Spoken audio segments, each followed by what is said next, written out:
من العالمین ملائکتہم وجنہم وانسہم لا فرق بین المؤمن والکافر والانس والجن الرحمۃ متفاوتۃ.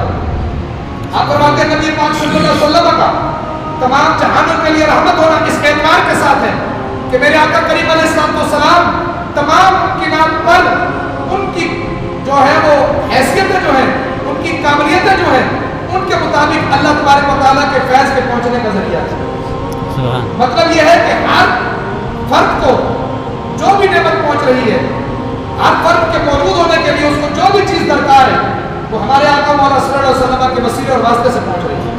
سبحان اللہ. اس پر دلیل دی آپ نے صاحب تفسیر روح المعانی نے کہتے ہیں اس کی دلیل یہ ہے کہ اللہ رب العزت نے ہمارے آقا مولا کے نور کو تمام مخلوقات سے پہلے پیدا کیا. یعنی کہ جب آسمان نہیں تھا تو ہمارے آقا کا نور موجود تھا, جب سورج نہیں تھا ہمارے آقا کا نور موجود تھا, جب چاند نہیں تھا مصطفیٰ کا نور موجود تھا, جب ستارے نہیں تھے حضور کا نور موجود تھا, جب زمین نہیں تھی آقا کا نور موجود تھا, جب اشجار نہیں تھے حضور کا نور موجود تھا, جب پتھر نہیں تھے حضور کا نور موجود تھا, جب انسان نہیں تھے حضور کا نور موجود تھا, اور جب فرشتے نہیں تھے حضور کا نور موجود تھا, جب جن نہیں تھے حضور کا نور موجود تھا, جب لو نہیں تھی حضور کا نور موجود تھا, جب قلم نہ تھی حضور کا نور موجود تھا, جب عرش نہ تھا حضور کا نور موجود تھا, جب کرسی نہ تھی حضور کا نور موجود تھا, جب دیوبندی نہ تھے حضور کا نور موجود تھا, اہل حدیث نہ تھے حضور کا نور موجود تھا, جب یہ پیغمبر نہیں تھا حضور کا نور موجود تھا.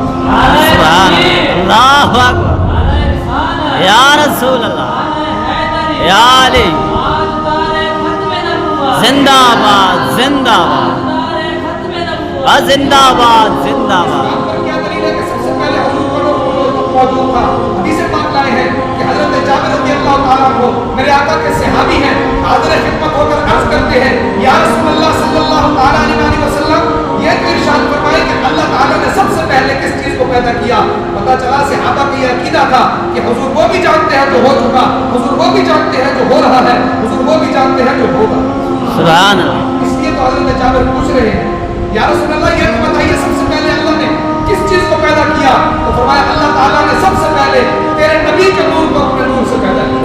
سبحان اللہ. اور فرماتے ہیں کہ اللہ تبارک و تعالیٰ نے جتنی جہان میں چیزیں پیدا کی ہم کو جو بھی چیز مل رہی ہے وہ حضور کے واسطے سے ہے. اس پر دوسری دلیل حضور نے خود فرمایا کہ اللہ دینے والا ہے, میں تقسیم کرنے والا ہوں. سبحان اللہ. اور فرمایا میرا مسئلہ کہ مختار یہ ہے کہ حضور علیہ السلام جہان کے ہر فرد کے لیے رحمت ہے, فرشتوں کے لیے بھی رحمت ہے, جنوں کے لیے بھی رحمت ہے, انسانوں کے لیے بھی رحمت ہے, انسانوں میں مومنوں کے لیے بھی رحمت ہے, کافروں کے لیے بھی رحمت ہے. رحمت ہر ایک کے حق میں الگ نوعیت رکھتی ہے.